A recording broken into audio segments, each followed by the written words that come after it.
Un incendie horrible et épouvantable, ce sont les mots du président kényan William Ruto, situe justement la tragédie qui a frappé dans une école du comté du Nyeri, au nord de la capitale Nairobi. 17 enfants sont morts dans la nuit de jeudi à vendredi. La cause de l'incendie est inconnue. Le président a déclaré 2 jours de deuil national. Les précisions de notre correspondant Bastien Renoué.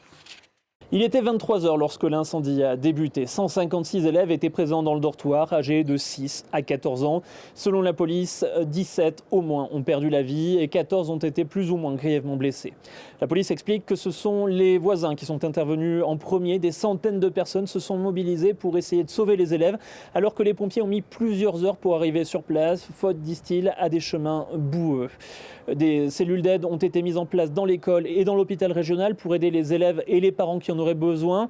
Et une enquête a été ouverte. Le président kényan a demandé à ce que les responsables soient punis. Car ce n'est pas la première fois qu'un tel drame se produit au Kenya. Au cours des dernières décennies, de nombreuses écoles ont brûlé et très souvent des élèves sont morts.